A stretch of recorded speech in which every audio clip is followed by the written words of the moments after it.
We are live here at Dark Star Jubilee with a couple members of BigeaR. They just got done playing here at the Jubilee in 2013. I'll let you guys introduce yourselves. Hey, I'm John Mullins, lead singer of the BigeaR and driver of the Winnebago. I'm Ian Carroll, guitar player. Hi, I'm Steve Fry, I'm the drummer. Excellent, excellent. You guys got any other members that aren't here? Well, yeah, we're missing Cliff right now, Cliff Starbuck, and Nate Holman. He already took off, but Cliff's wandering around here. So. He may wander in later, hopefully. Hopefully. You guys just did a really good set. Thank you. You guys have been playing together for how long in your current incantation? Well, we our first gig. Not was, a year. Yeah, no. Our first gig was last October. Although we got together because Cliff and I had jammed at Nelson Ledges last spring, and I realized he was back in Ohio after a couple months after that. And, so I was like, "Why aren't we playing in a band together?" He's like, "I don't know." I said, "Okay." The rest is history. Yeah. Our first name was going to be Acoustic Hookah 2. Then we decided on BigeaR. Revisited. Yeah. Exactly.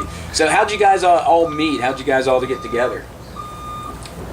They played together in Acoustic Hookah Right. many years ago, and I actually met John, I think John was 17, at Apollo's. Played in between sets of the band called Strangely Enough. I was definitely a kid. I was at least 18. Okay.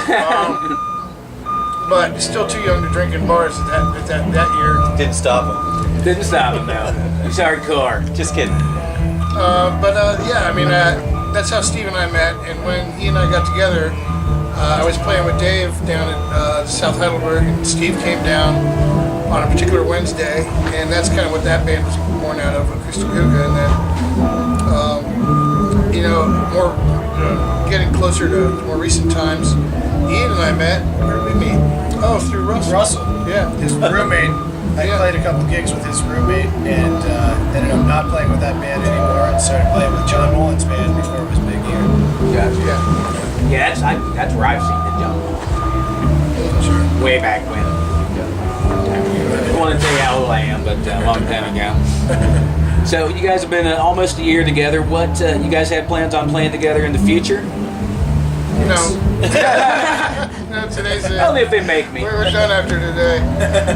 We are playing at the end of the month at the Family Roots Festival Oh, that's a good one. down outside of Nelsonville. Is that a Smoke Rise? It is Smoke Rise, yeah. Right. A lot of great bands on that one. JGB and Dumpster Funk. Yeah, I was going to Dumpster Funk, Oh, JGB, the Rumpy Mountain Yep. Boys. Anything that says Neville Brother. Dopapod. Right. Those guys are sick. But generally, due to scheduling conflicts, we're not really playing hard until this fall. Gotcha. But expect to see it, quite a bit in just about every little city that we can find. We're teasing people right now. All right, get them ready. You got to prep them. Is And it- ourselves. Right, way that valid point. Yeah. Is it? I don't know if it's. What was the word? I don't know if it's a curse word to say if you just stick it in a little. That's right. Ease it in. Ease it in. That's not profanity, right? Nah, not the least bit. So, how would you guys describe your sound that you guys play together? Crappy. I don't. Oh, really? I really don't think we would. The best. Ever developing? Years ago, I came up with this little phrase: sci-funkadelic rock, rhythm and blues, funk on a good day, wishy-washy jazz on a bad day. That covers it. That covers all the bases. Definitely. Because we'll play a silly country song 1 minute and then just go into some heavy riff-oriented kind of thing, Yeah, I was going to ask you the next question. Describe, just who is lyrically and musically, who would you say your musical influences are that you guys each bring to the table? It's an impossible question to answer. Well, It's too fast for this interview. Right. If you want to still be sitting here a week from now, we can That's talk right. about it. I've got a list right here. I love American traditional music. Right. 20s, 30s, love it. Played it a lot. And so some of my drumming reflects the second line, which is New Orleans. It's that feel. talk about Dumpster Funk. Right. We talk about the Neville Brothers. We talk about Dr. John. Today, the New Orleans Suspects. Yeah, I was gonna say Coming right up. Neville Brothers drummers. You know, me and Willie Green, you know. Yeah. Right. I've worked with him, done backline for him about 20 times. Got to know all of them when I lived in New Orleans. And, they're real people. They have real people feel if you ever get a chance to meet them and hang out with them. It's Ivan Neville ran over me on the street in New Orleans one day. If you've ever been to New Orleans and you Yes, know all I the have. buildings are built up, Right. because it floods, obviously. Right. So you can't see around the corners. So I'm running one way, got a gig. He's running another way, got a gig. Boom! Flat me. On over the concrete. And I'm like, Ivan, how's it going, man? He's like, oh, I'm so sorry. He helps me up like that. How's the disc? See you, man. But I mean, they're Does just. he go, oh, sorry, stop. How did I hit you? She probably didn't knock him down, did you? You're like a brick wall, probably. It's like that truck we saw getting hit by that little Oh Honda. gosh, on the way here. Right. So what about you? What would you say some of your musical Pretty influences lights. are? All pretty lights. I'm just kidding. Well, taste of pink and, Yeah, well, pink. Flop the seagull. But all the heavy hitter jam band guys, man. Jerry Garcia, Trey, all that stuff. My dad is a jazz guitarist. He's a huge influence. That's why I play. his dad is actually the head of the music department at Denison University in Granville, Ohio. So there's a thing or two about music. He fakes it, and they pay him a bunch of money, and he's done it for like 30 years, and he just taught me how to fake it. So. Oh, that works just as well as It's playing been good. Yep. And speaking of faking it, my influences John Mullins, are the great fakers, man. You know, when it comes to songwriting, it's guys like John Hyatt, John Edwards, and John Prime. John. Johns. It's like Bob Hunter, Bob Weir, Bob Dylan. But what I grew up really digging was probably Spills Nash and Young. Did I say Spills? Spills. Yeah, we know you, man. It's a parody And band. that whole ilk. Traditional singer-songwriters. And then when it comes to guitar players, I like the cheaters, the guys who are maybe not the greatest guitar players in the world, but have tricks, and either effects or tricks or something. And I would say like Joe Walsh is in that category. Right. I think Neil Young's in that category too. I would put David Gilmour in that category, even though he's a masterful player these days. He hasn't always been, and he was always looking for. He's what I call a dirty pool guitar player, and that's what I strive to be. I might not be able to make that shot, but I can scratch and make you miss your next one. That's kind of the way I think about it. That's a good way of looking at it. Never heard that angle, but it seems like it works. So what do you guys like best about playing live when you're out there? Can you describe what your favorite thing is about playing live? I can say that. I don't know how many words this will take, but hot chicks, money and chicks. Hot chicks swinging the lute, that helps.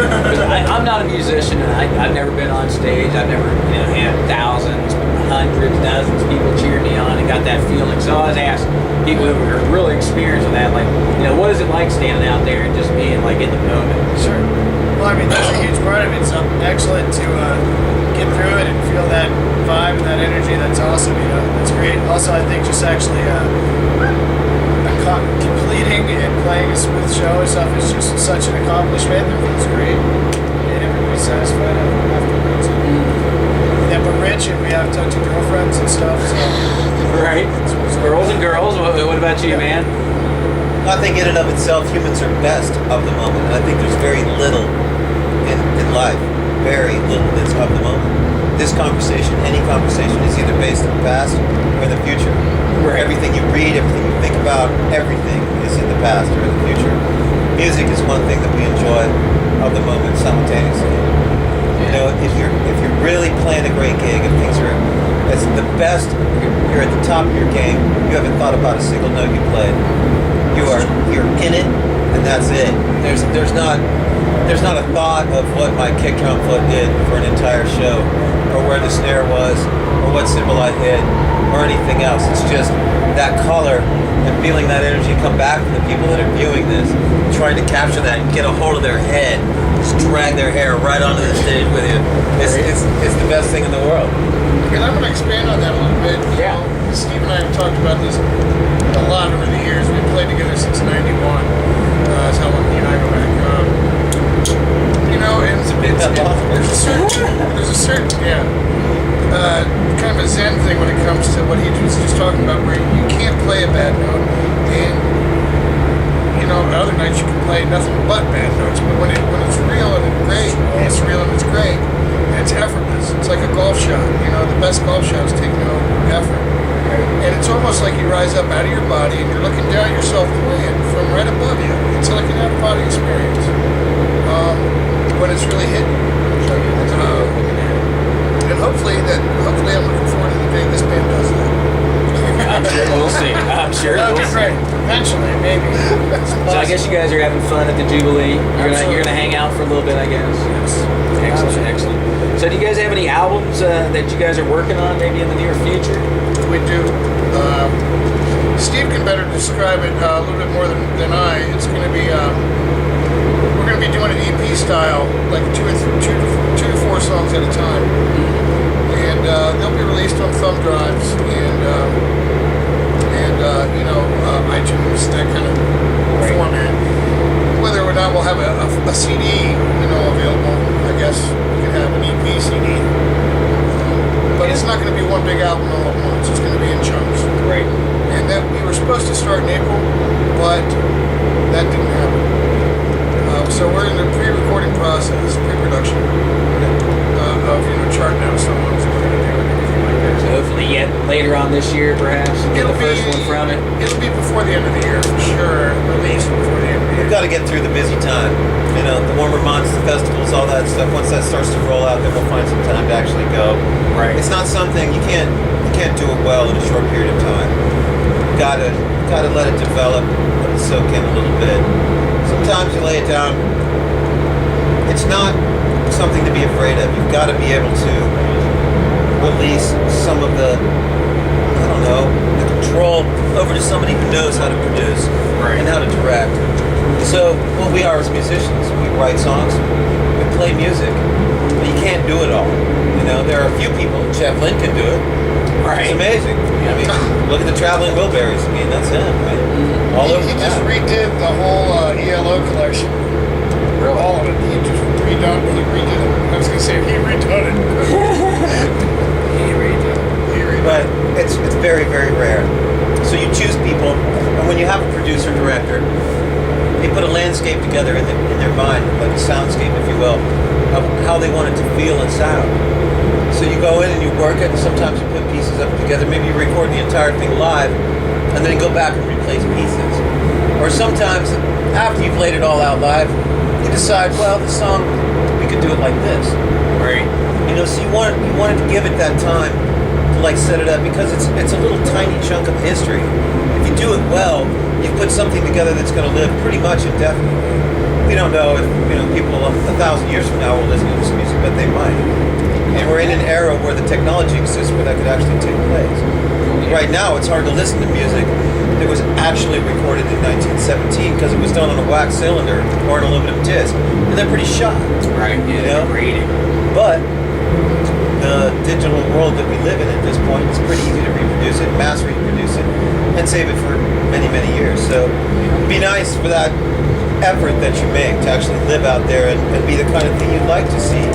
You'd like to come back to life 1,000 years from now. Yeah, it still sounds good, In 20 years, we'll have a chip in us with our favorite music in it already. So. And we do have the studio and the producer set ready to go. The guy who's really going to be taking us on is Fred Blitzer, and the company's called Vital. But it's a fantastic, really top-notch workspace for creating music. Steve and I actually put in the floors, and he does all the electrical work for him. And so we've really felt this from when my feet are resting on that studio floor, I know that I hammered in that plank. It's we're part of that place. And I clean the bathrooms. Get drinks, clean the bathroom, stuff like that. But I put on Well, this he's like the new guy. one piece. CFNG, right? Yeah. I won't hold you guys to a release date, but I tell everybody that I will hold you to release year. Well, our release date was pretty much whenever, and yeah, you got the year right. There you go. Do you guys have a website or anything that people can check you guys out to listen to your music? Of course, you can find us on Facebook. Just look up Right. BigeaR, one word. BigeaR. Right? And there's a Japanese band you might come across that's pretty interesting. I did too. I came across that. So I asked you guys that. I was like, how do you pronounce that name? Because I got some Japanese band. I don't think this is them. There's also Not them. a band from the Netherlands who's kind of like stoner rock, I think, which I like. But our website is BigeaR Tunes, and that tunes is spelled TUNZ, and that's .com. Gotcha. BigeaRtunes.com. And it's relatively new. We're trying to populate it with some content. I think that's the vernacular there for, Right. for the nerds. So, look for, there's street team stuff on there. There's, if they're not already up there, there will be music soon. Great. And general, course schedule and all that kind of stuff. That's cool. That's cool. Yeah, we'll definitely have to check that out. You guys have any big plans for 2013? Any festivals coming up that you're looking forward to? The next one's Family Roots. Is the Family next Roots? festival. The one thing I think I'm really looking forward to is making a Chicago swing in early September. Finalizing some routing for that. Right. So I'd love to make an announcement that we're doing it, but I'll give you a call and let you know as soon as that happens. It sounds good. You guys have I know you guys have played a lot together, been playing music for decades, most of you. Maybe not the younger guy. But I was going to say, do you guys have one musical memory that kind of sticks out in your head that, whenever you think about playing music, you're like, yeah, that was it? Wow, that's hard to pinpoint, man. There's Yeah, so many really some great tough ones. experiences. Yeah. A lot of people have a hard time with that question. They're 'cause- so easy that they're tough. Right. Well, Terry from the Arc Band, I guess, said it best. He's like, I don't even know what I did last week, let alone like my best musical memory. See, my best musical memories are when I really saw somebody who inspired me to want to make myself a better musician or a musician to start with. Right. I mean, that's kind of what I live for. And then, when you make that connection with an audience and you get that back and forth and that energy transference, and you just, some people try to pass me a something or other since we're on the radio. Right, there you go. After I get off stage, I'm like, I need 20, 30 minutes, just to. And then it's game on. For this. That's right. But for that. Chiefin'. But for the stage to wear off, that's a really big high. That's my biggest moment, is just walking off the stage and just kind of going,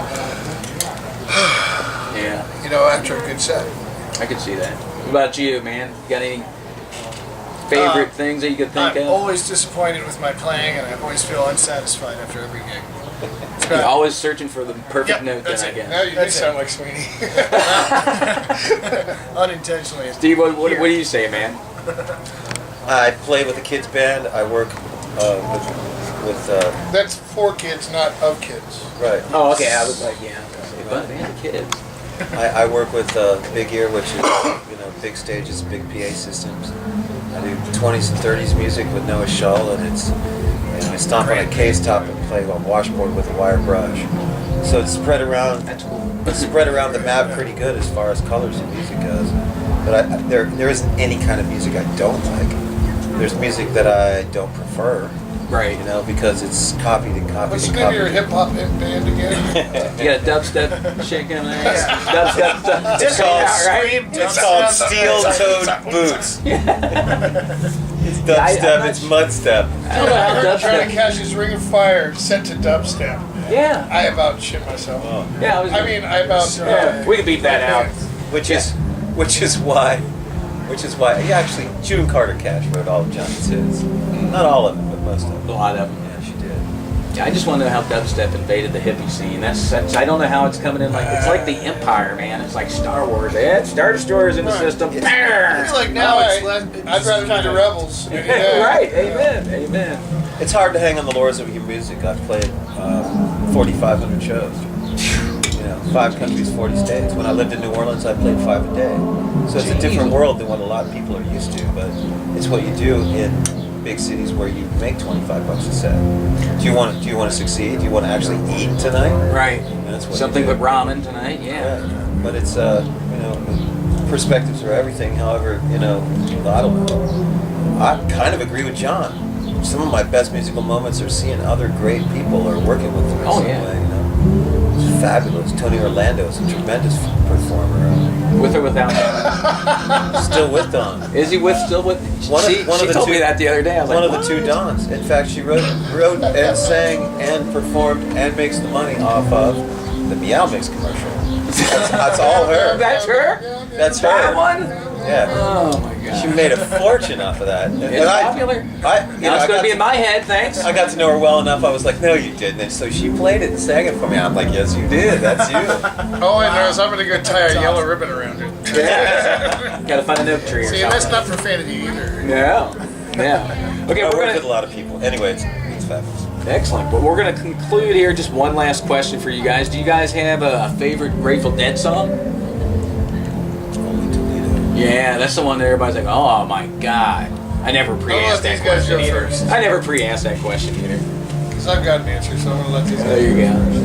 Alright. You got one that just never gets tired. You listen to over and over. Eyes of the World. Eyes of the World? That's a good choice. That's a good choice. Nope, Steve's stumped. He's trying to think who's the He was like, yeah, I got it. Grateful I Dead. saw 70 shows. Bouncing around the room. Right. I've listened to them my entire life at different points. It's okay to say no. Yeah, you don't have a favorite. You just like them all. Or like a couple. You like a certain era, perhaps. No, I can't answer that either. Really, I loved Brent Midland. I thought he added a flavor to the band that they didn't have before or after. Right, he really stood it. Yeah, stepped up. Jerry Garcia wrote most of his music on piano, and you're aware of that, right? Yeah, he was a talented musician in general. It was missing a part of the chord, but it was. Half chord. That right hand was. Yeah. There's a '60s recording of him playing Dark Star for the first time. Yeah, I actually On have him piano. playing piano Right. To Lay Me Down. He did for the first time. Yeah, and it's missing that chunk of the chord. It's hilarious. I mean, it's beautiful. It is. Yeah. So he always chose great pianists. I think his mom was a piano person. Is that correct? Maybe, Mom and possibly. think Dad, you're right. I'm pretty And sure. there's Dan She was who a plays concert- clarinet. So. Right. And then his brother cut off his Thanks, right hand Cliff. playing finger. Yeah, which reminds me, if your older brother says, "Hold this log while I chop it," don't do it. Don't do it. So he chose great pianists, but Brent had an attitude. Did he? Definitely. Oh, yeah. Well, yeah. Well, he always felt like he was, well, from what I've always heard, I don't know this to be true, but I imagine it's true, is that he always felt like he was always the new guy, never quite like felt Yeah. like he really, I think that's a common belief right there. But man, I thought that he and Garcia just hit. I mean, that stuff Oh, was... those guys were smiling at each other every night, all night. It was great that way. Definitely some magic in that. I'm not for taking sure. anything away from the other people who played, Bruce Hornsby or Vince or, certainly Keith Gottschalk, but holy Toledo, they had something about that worked, and you can feel it. I mean, the Dead did one thing with music that changed music a little bit. It was definitely based in jazz, but they would get into playing whatever it was, and nobody was holding the root anymore at all. All the musicians, it was there, you could feel it, you could hear it, but when you picked out an individual, when you would pick out the individual guys, it's gone. It's like not there. So I learned a lot from them. Steve and I were fortunate to be young at a time when Jerry was still kicking, and when I first came on, he was still putting out some really good stuff. Right. And that was Pre 94-ish. Yeah, it was like late '80s, early '90s. When Brent was still alive, and that was. I gotta say that's my favorite era too, mainly because it was my era. But also because I just love Brent Midland, I really do. And I think my keyboardist is Nate Coleman, who's not here currently, but he reminds me a lot of Brent. He's more piano-oriented now and Hammond-oriented now, but he used to be like really kind of sparkly like Brent was. And if I could get him to sing one, that'd be great. Just have him throw a mouthful of gravel. But to Handful of answer, gravel in his mouth. yeah, or I could just spit in his mouth and that would probably work. 'Cause we did have a writer once say that I think that I must gargle with rattlesnake oil. There you go. It was Petrick. But to answer your original question, my favorite song by far is Stella Blue. Stella. That's what Ben from the Rump you said. That song just breaks my heart. It's like all the best parts and worst parts of my life strung into a song. 1985, Cincinnati, Ohio. Riverfront. Yeah. Yeah. That Played it too, barge man. was doing the bend behind the band as they were ripping it. Holy Toledo, Stella Blue. One of the best things I've ever seen in my life, absolutely. I'll have to play that tune next week. It's an audience, not very good quality, but yeah, I just played a tune from that specific concert a couple weeks ago. It changed my life, man. I saw the Dead for the first time in '82. That was a good era. A lot of good eras. For sure. Hard to beat the late '70s Dead.